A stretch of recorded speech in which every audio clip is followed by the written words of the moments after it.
I didn't think betrayal could come wrapped in a smile and a slice of homemade pie. But that's exactly how it started, with warm hugs, polite lies, and a family I thought I could trust.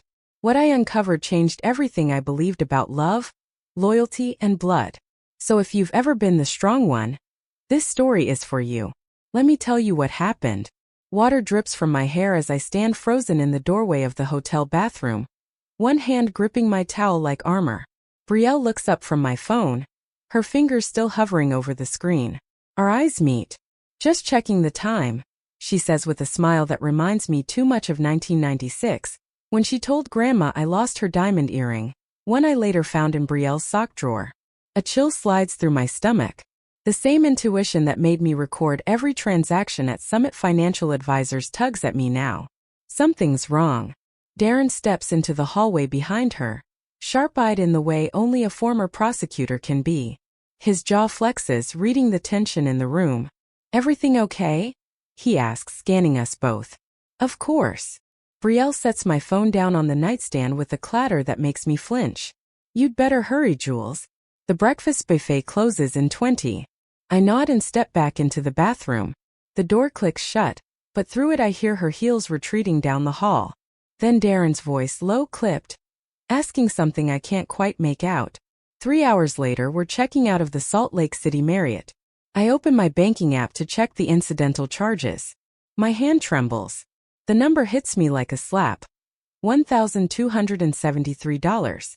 Last week it had been over $11,000. I blink hard and scroll, heart thudding. Each line item is a gut punch. $3,000 sent to Brielle Harmon. Card ending in 9812. $4,000 wired to Landon C. Harmon. $2,100 labeled payment to M. Harmon, my mother. No, I whisper. The lobby around me sways. The hot shower. My phone on the nightstand. Brielle's too sweet smile. Darren steadies me, guiding me to a bench. Let's sit. No, my voice cracks. I need to make a call. Outside, the morning sun glints off windshields like a cruel joke. I scroll to Mom's contact photo, the one from last Thanksgiving, where she's wearing the topaz necklace I bought her. Brielle had handed it to her with a card I never signed. She picks up on the second ring. Jules. Honey, how was the wedding? Mom. My voice wavers. I just checked my bank account. A pause. Barely 3 seconds, but just long enough to confirm what I feared. Her tone shifts, light, dismissive. Oh, that. We just divvied it up, sweetie. You've got more than enough. And Landon's wedding. It was beautiful but expensive. The sun scorches the back of my neck. Darren watches, silent, legal pad already in hand. Years in court have trained him to capture everything. That's theft, Marianne. I use her first name for the first time in my life. The syllables taste like ash. She laughs. A brittle glass shard sound. Don't be dramatic. Dramatic. That's what they always say when I speak up. When I say no. When I ask for basic respect. But this time I'm not backing down. We're family. The word hangs there, soft, heavy, and sharp as broken glass. Family. It triggers a cascade of memories I've spent years pushing down. My father signing over my college savings to cover Brielle's wedding. You can take out loans, sweetheart. Your sister's big day only comes once. My first real paycheck gone in a blink. Mom had needed it for a family getaway to Sedona. A trip I wasn't even invited on. You're such a saver, Jules. You'll make it back twice over. The pattern was always the same. Take. Justify. Guilt. Move on. Repeat. I end the call without another word. Darren slides his hand into mine, steady, solid. I breathe in the clean scent of his aftershave, and it grounds me. Turn around, I say. We're not going home. Where are we going? He asks, even though I think he already knows. My parents' place. As we head toward Maple Hill, a neighborhood frozen in time, the scenery begins to feel surreal. Neatly trimmed hedges, brick sidewalks. Mrs. Griffith still has wind chimes on her porch. The Wilcox house still sports the faded blue swing set that once gave me splinters. And there it is, my parents' Victorian. Pristine siding, freshly mulched garden beds, and not a blade of grass out of place. Through the dining room window I spot them. Gathered. Laughing. Clinking porcelain. Brielle tosses her head back, her blonde bob bouncing as she laughs at something Landon says. Mom pours coffee into the cream and rose china she reserves for birthdays and photo ops. They're celebrating, Darren murmurs. I grip the door handle. Not for long. The laughter fades the second I open the door. The scent of cinnamon and brewed coffee wraps around me like a sick joke. Mom's voice pitches upward. Jules. What a surprise. Come join us, we just pulled the rolls out of the oven. Her voice is too bright. Her smile too wide. The same performance I remember from PTA meetings, when she cared more about appearances than truth. Darren follows me in, quiet and deliberate. He opens his leather folio, pages whispering as he finds the right sheet. Tell them, I say, my voice sharp as frost. Tell them what you did with my money.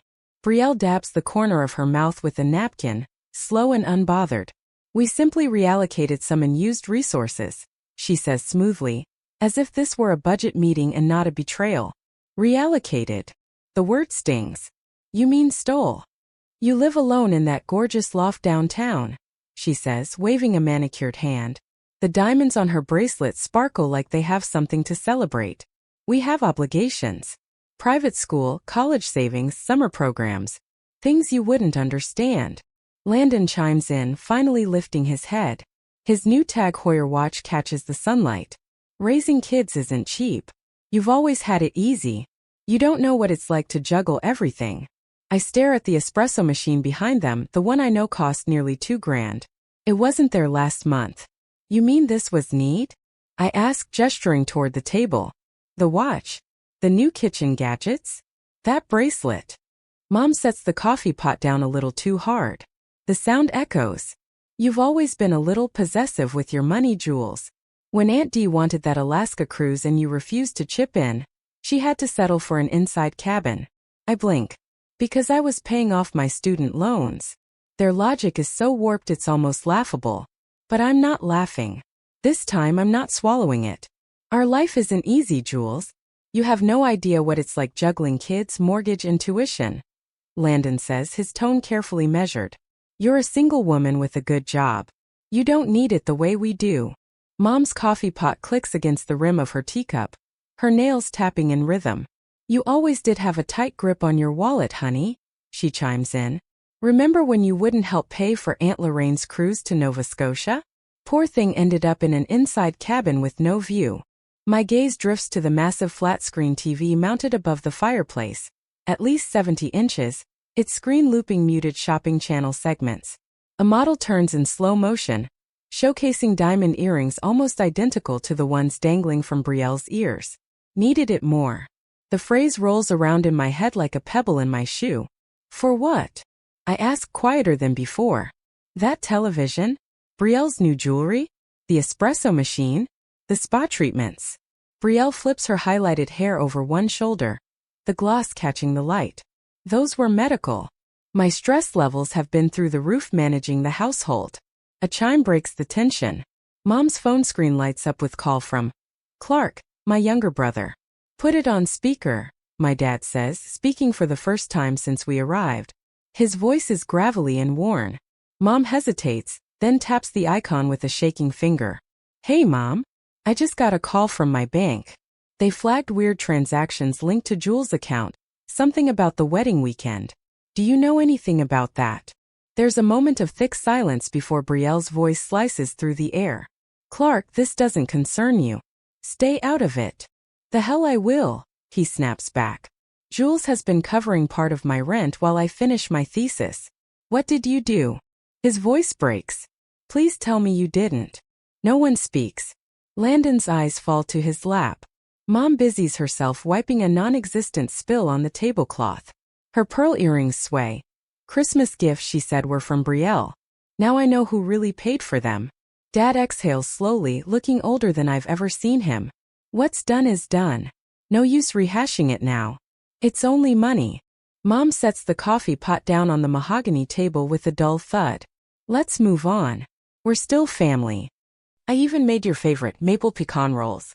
Remember? The sweet, nostalgic smell hits my nose and makes my stomach churn. I'd spent most of my 20s being bribed with baked goods, every overdraft, every loan, every guilt trip tucked beneath flaky pastry layers. But this isn't about money. It's about respect, I say, voice steadier now. About trust. About whether you ever saw me as more than a convenient account balance. Jules. Brielle starts. No, I cut her off. This isn't over. Darren's hand presses gently at the small of my back as we turn to leave. Clark's voice trails through the speaker just before I shut the door. I'm flying back to Salt Lake. We need to talk, Jules. The door clicks closed behind us. Outside, the porch feels 10 degrees cooler. Morning glories wind around the white columns, purple blooms catching the light. Mom planted them the spring I graduated college, the same week she borrowed $2,000 for car repairs that never happened. I step into the sunlight, leaving the scent of betrayal and cinnamon behind. Mom had planted those morning glories the week I graduated from the University of Utah. She said they symbolize growth and resilience.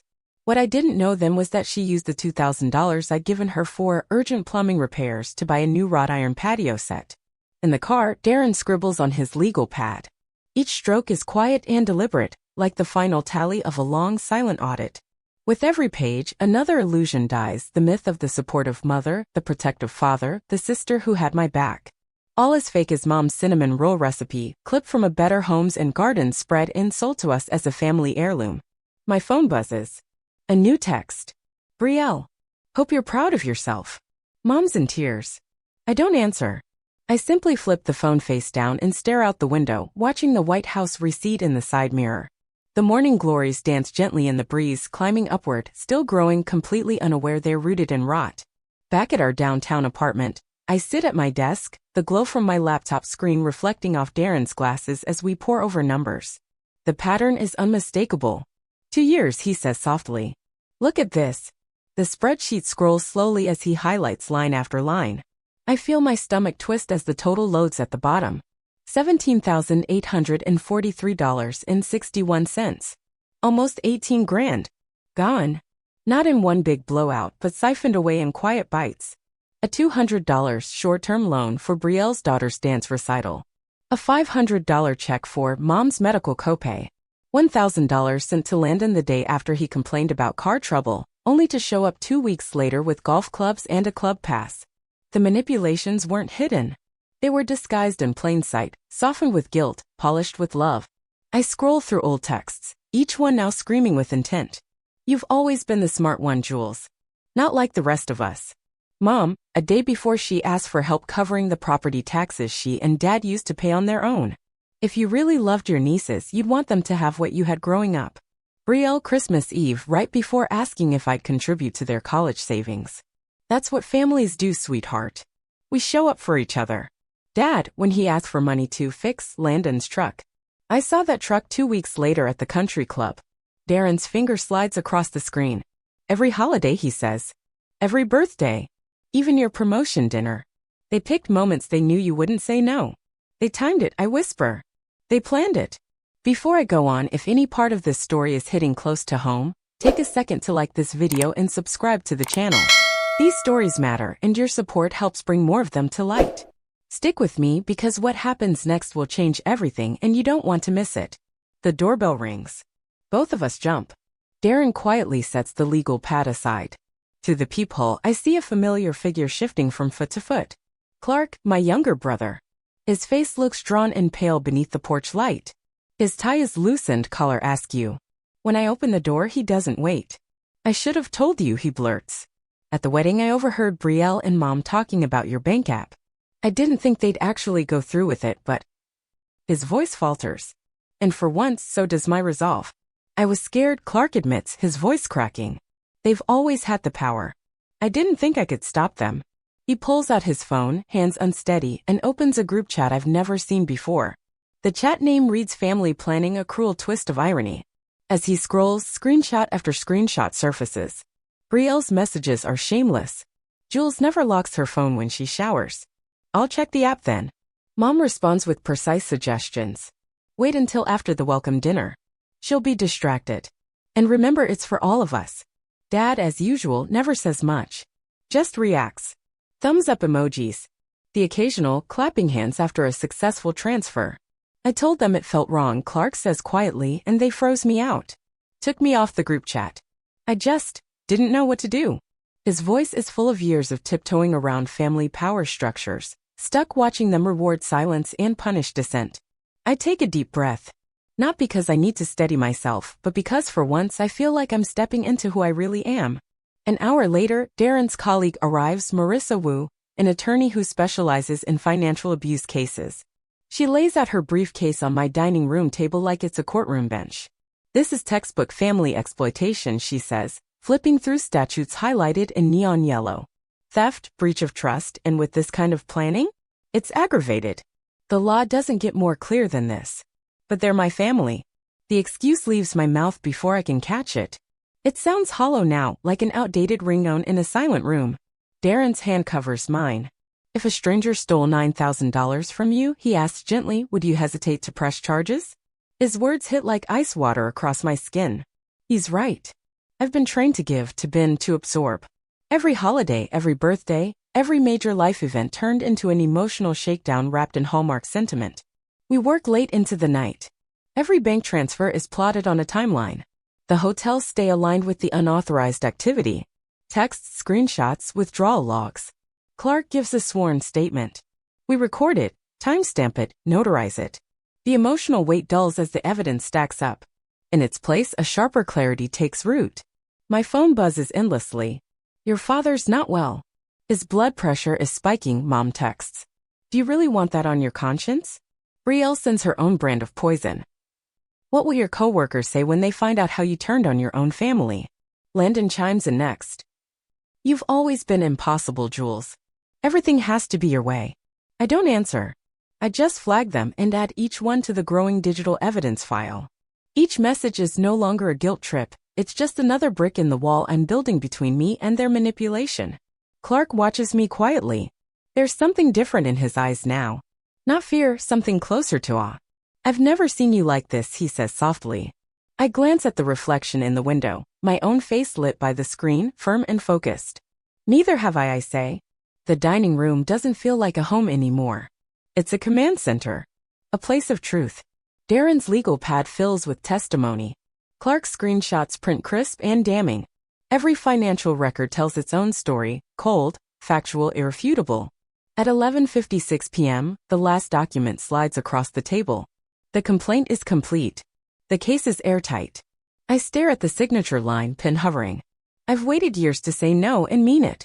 This time, it'll be in ink. The pen in my hand feels impossibly dense, like it's filled with every insult, excuse, and guilt trip I've ever swallowed.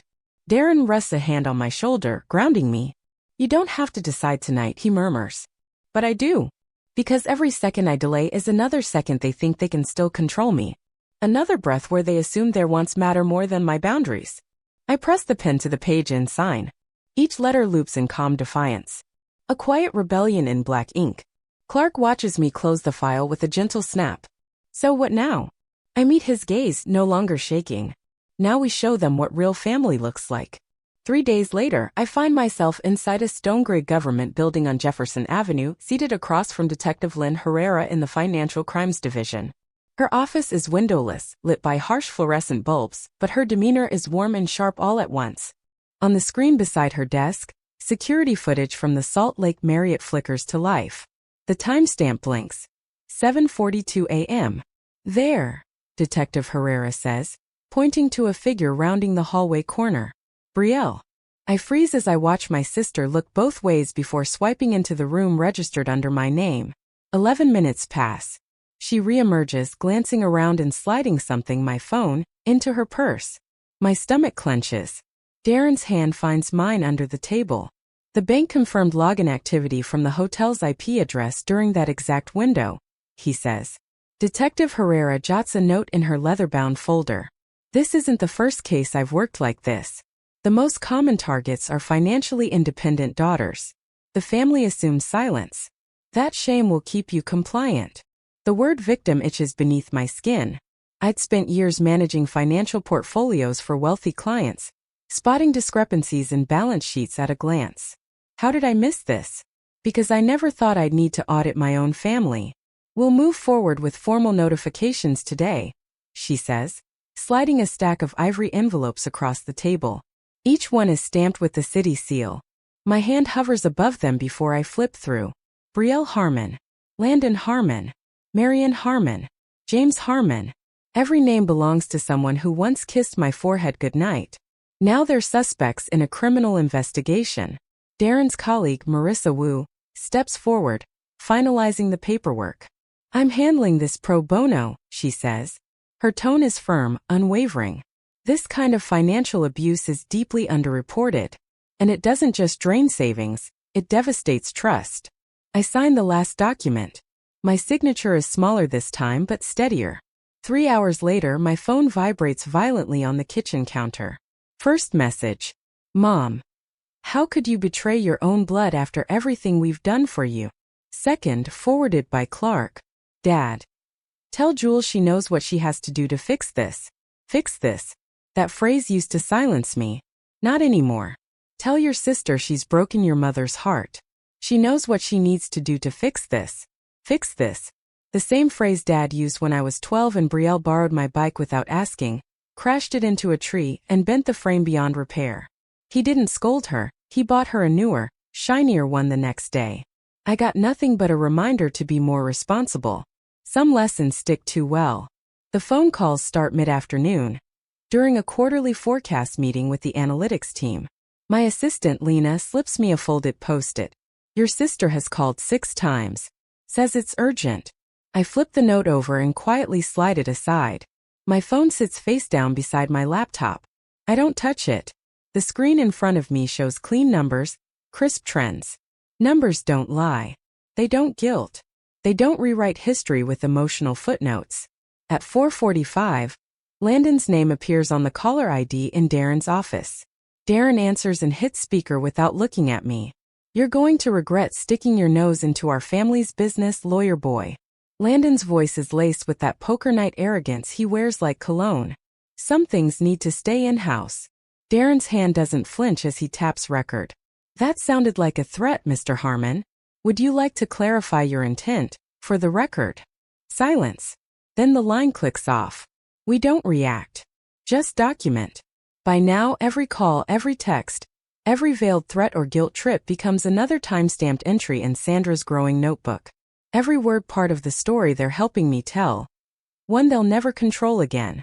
Wednesday, 10:15 a.m. voicemail from Brielle. Drop this or I'll make sure your firm hears about your panic attacks in college. Thursday, 2:30 p.m. text from Mom. Your father's heart rate has been all over the place. If he ends up in the hospital, it's on you. Friday, 8:45 a.m. email from Landon. You've always hated that, Brielle, and I built something together. This tantrum proves it. I don't respond. Their words slide off me now, powerless without my permission. Later that afternoon, Clark steps into my office, laptop tucked under one arm. His face is pale, eyes serious. I found something, he says. He opens a file labeled Shared Threads. Inside, dozens of screenshots from a family group chat I was never part of. Messages dating back over a year. Brielle. She never checks her bank app when she's traveling. Mom, wait until after she gets her bonus.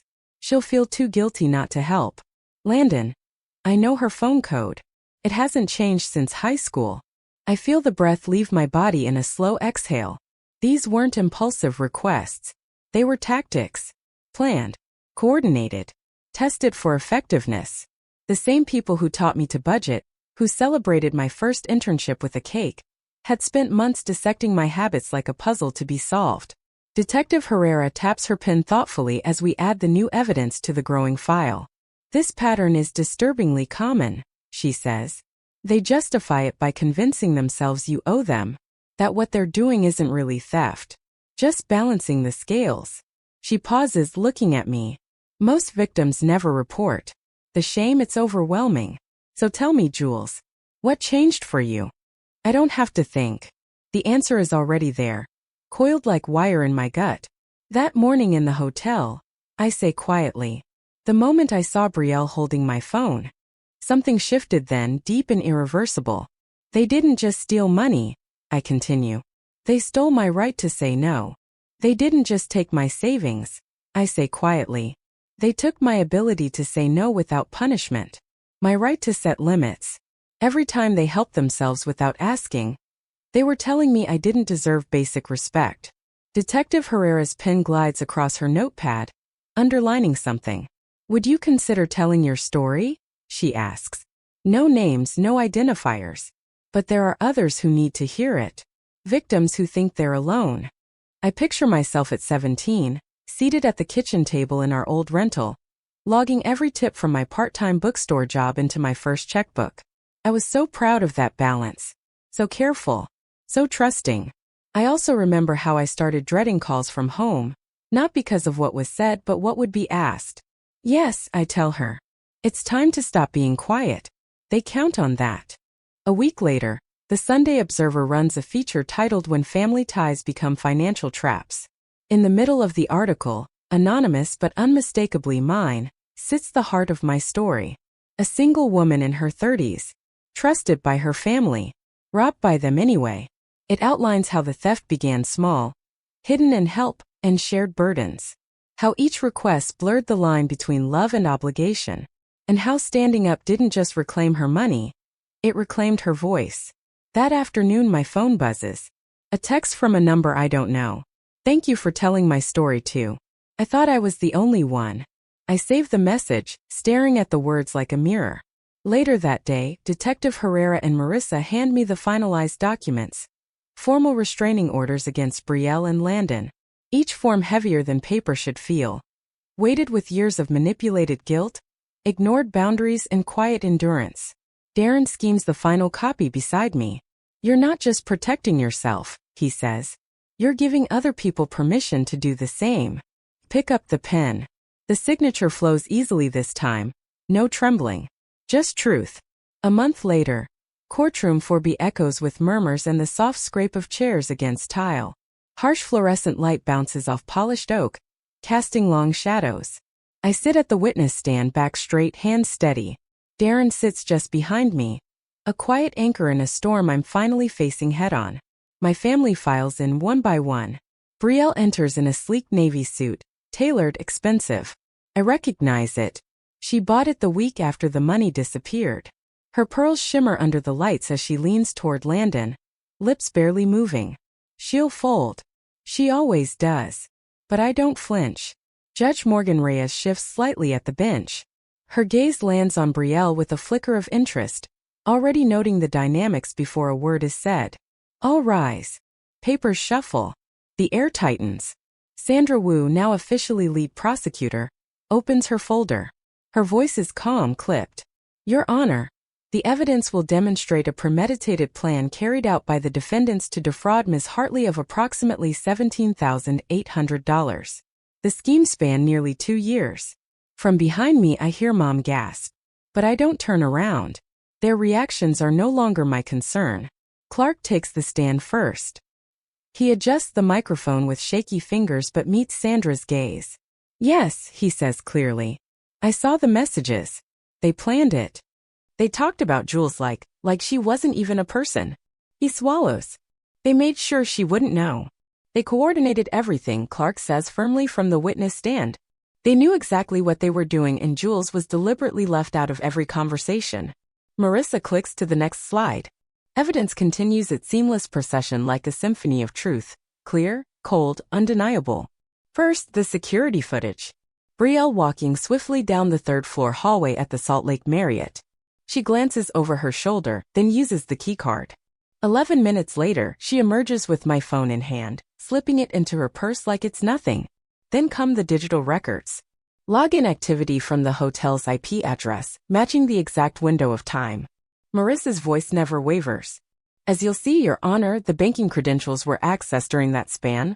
Multiple transfers authorized using Ms. Hartley's own device. Finally, the text messages. They flash across the courtroom monitor, black on white, the font stark against the silence. Jules doesn't check her balance when she's traveling. She's always too focused on playing the successful one. She makes more than all of us combined. It's time she shared the load. Just do it before checkout. She always showers right after breakfast. My breath catches at that last one. It's from Mom. Brielle's face pales as her own words light up the courtroom like a spotlight. Landon looks down, tugging at his collar, unable to meet anyone's gaze. Suddenly Landon stands, voice breaking through the tension. You don't get it, he blurts, his lawyer scrambling to pull him back. We're family. We share everything. That's how it works with us. Judge Reyes doesn't raise her voice. She doesn't have to. Mr. Harmon, she says, each syllable sharp. Sharing requires consent. What you did was theft. The word lingers in the air like a bell. No embellishment. No rationalization. Just theft. The courtroom remains frozen as the judge removes her glasses, polishing them slowly before speaking. Given the defendant's first-time offense, cooperation, and the victim's request to avoid incarceration, I am issuing the following sentence. 2 years probation. Full restitution of $9,200 plus $4,000 in punitive damages. And a restraining order 3 years in length for both parties. She slides her glasses back onto the bridge of her nose. To the parents, James and Marianne Harmon, while not criminally charged, the court finds you civilly liable for accepting funds known to be misappropriated. You will arrange repayment or face civil court proceedings. The gavel lands with a crisp crack. Behind me, Mom jumps. Outside, the October sunlight is too clear, too honest. Leaves swirl along the courthouse steps as I step into the wind. Darren's beside me. His hand brushes mine, quiet support. Mom approaches. Her tone is smooth, practiced. We can move past this, she says, reaching out like nothing's happened. Let's just be a family again. I meet her eyes. Calm. Resolved. It was never about the money, I say. It was the betrayal. And the fact that none of you thought it mattered. My father stands a few feet behind her. For once, he doesn't speak like a man with the final word. His face is slack, his eyes tired. I should have stopped it, he says softly. I'm sorry. They're just words. 30 years too late. But still, something inside me releases its grip. Brielle storms past us without a glance, her heels clicking like flint on pavement. Her pearl earrings catch the sun, reminders of the thousands she helped herself to. Landon follows, but at the bottom of the steps he stops. You've destroyed this family, he snarls, his voice trembling with fury or fear. I don't flinch. No, I say. You did that the moment you decided I was worth less than my bank account. He turns away. And I walk forward into sunlight that no longer blinds me. The autumn breeze threads through my hair as I turn back to Landon. Darren's hand presses gently against the small of my back, warm, grounding. No, I say, my voice steady and loud enough to carry across the courthouse steps. You did that. When you decided my worth ended at my bank balance. The truth settles into the space between us, quiet and undeniable. Behind me, the courthouse doors close with a slow, thunderous boom, like a chapter sealing shut. 3 days later, I still haven't opened the envelope sitting on my kitchen counter. The return address is unfamiliar at first. Marion Elwood, 245, Juniper Avenue, Missoula, Montana. Landon's aunt by marriage, divorced from his uncle a decade ago. I barely remember her from scattered family reunions. We'd maybe shared a potluck table and 10 words total. The envelope remains unopened through 2 mornings and 1 late-night snack. But on the 3rd morning, I press my thumb under the flap. The letter inside smells faintly of lavender. The handwriting is neat and careful, the kind I associate with thank you notes and heirloom recipe cards. Dear Jules, you likely don't remember me well. I was only at a few family gatherings before my divorce from Fred. But I've followed what happened through whispers and Facebook half-truths. And I felt I needed to write. Last month, my nephew and his wife asked me to refinance my home to fund their business venture. When I hesitated, they played the same cards your relatives did: guilt, obligation, manipulation. But I remembered your story. Your courage. And for the first time in 67 years, I said no. No, I won't risk my security for someone else's entitlement. Thank you for showing people like me that we don't owe anyone our peace just because we share blood. With deep admiration. Marion Elwood. The words blur as I read, my eyes stinging. I place the letter down gently and rest my palms on the cool marble counter, breathing deep. There ripples, Dr. Reyes says when I bring the letter to our session later that week. Sunlight slants through the tall windows of her office, making the dust motes glow. One act of courage gives others permission to step out of their own silence. She sits back, calm and patient as always, letting her words land. The legal process, those were facts, timelines, justice, I murmur. But coming to terms with how my own family saw me? As a utility. A resource. That's harder. Yes, she nods. Because that goes deeper than theft. That touches your identity. The silence between us isn't heavy. It holds space. You want to know the worst part? I ask, voice barely above a whisper. Some days I still wonder, was I selfish? Should I have just let them take what they wanted, keep the peace? Dr. Reyes doesn't flinch. Her voice is soft but unwavering. You would have destroyed yourself to keep them comfortable. That's not generosity. That's erasure. I let out a shaky laugh, half pain, half release. They taught me that protecting myself was selfish, I say. No, she replies.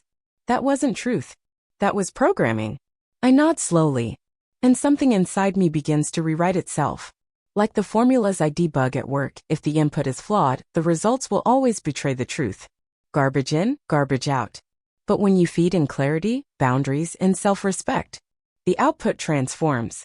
2 weeks later, I stand in a modest conference room at the Missoula Community Resource Center. The projector hums behind me, my slide glowing against the beige wall. The title reads, Financial Boundaries and Family, Protecting What You've Built. 20 sets of eyes meet mine. Some skeptical, some weary, all curious. I click to the next slide and begin. What starts as a quiet presentation soon blooms into something larger. A woman with steel gray hair wrapped in a careful bun raises her hand. Her son wiped out her savings while managing her online accounts. A soft-spoken man in a threadbare cardigan recounts how his siblings began dividing up their mother's house before she'd even been diagnosed, let alone passed. Their stories are painful, eerily familiar. Different voices, same refrain. I offer tools, bank safeguards, monitoring apps, crisis hotline numbers. Warning signs. It's not enough. But it's something. A beginning.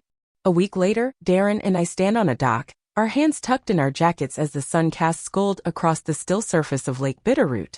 The air smells like pine and promise. He turns to me, holding out not a ring box, but a single brass key. I bought it, he says. The cabin. Remember when we talked about a quiet place? Where we could build something clean, something new. His voice falters. Let's make the kind of family we never got. One built on truth. On no meaning no. The key warms in my palm, catching the last light of day. Tears blur my vision, but my voice is clear. Yes, I whisper. Then louder. Yes. The next morning, Clark pulls into our gravel drive with coffee in hand and a grin on his face. He crushes me in a hug so tight I nearly drop the key. Remember that job I told you about? He says, unlocking his phone. The one out here near the Conservation Trust? He tilts the screen toward me. Subject line, offer accepted. I want to be close, he says. To my real family. Emotion swells in my throat. I smack his shoulder playfully. When did you get so damn wise? He smirks. I learn from the best. A year later, I stand in the heart of our new home, sunlight spilling through wide kitchen windows onto a restored oak table we found at a barn sale and sanded by hand. Laughter filters in from the other room. Clark's arranging mismatched place cards in his laughably bad handwriting. The Hendersons, our elderly neighbors from down the road, are putting fresh flowers into mason jars on the table. They've stopped going to their children's houses for the holidays. Too expensive, they said. Too transactional. Marian Elwood and her husband, John, chat quietly with Darren near the fireplace. They've come in from Montana. Too far to drive back after dinner. Their overnight bags rest in the guest room. There are no crystal goblets. No centerpiece that costs more than our utility bill. Just chipped ceramic plates and warm, imperfect food. And real joy. A memory flickers, age 12, sitting silently as my father wrote the check that emptied my college fund. Family takes care of family, Jules, he'd said, proud. That old echo doesn't hurt anymore. It just fades. Across the room, Darren catches my eye and smiles. It says everything words never could. I take my seat at the table. This is family. Not the people who drained my bank account. The ones who poured into my life. No one here expects anything but honesty, kindness, and presence. No price tags. No guilt. The turkey's a little dry. The potatoes are lumpy. And it's the finest meal I've ever had. If you've made it this far, thank you. Thank you for sitting with me through the silence, the betrayal, the heartbreak, and the healing. I didn't share this story to shame my family or to stir drama. I shared it because I know I'm not the only one. Too many of us have been told that setting boundaries is selfish. That saying no to people we love makes us cold. That if we don't give everything, we don't deserve anything. And I believed that. For years. Until the moment I didn't. If this story resonated with you, if you've ever felt like the family ATM, the dependable one everyone turns to until you finally need something, please, say something in the comments. Not just for me, but for the thousands of others scrolling through, wondering if they're crazy for feeling used. Your voice matters. Your story matters. And maybe, just maybe, by sharing, we start building a different kind of family. One rooted in respect, not guilt. In support, not silence. Let me know what part of my story struck a chord. And if you've been through something like this, I'm listening. I promise. And if you're still in it, still in the fog of manipulation, please know this. You are not selfish for wanting peace. You are not wrong for needing space. Boundaries are not walls, they are doors with locks you get to control. And if you haven't already, hit that subscribe button. Not just for me, but so we can keep telling stories that speak truth, break cycles, and remind us we're not alone. This is just one story. But together, we can make it a movement.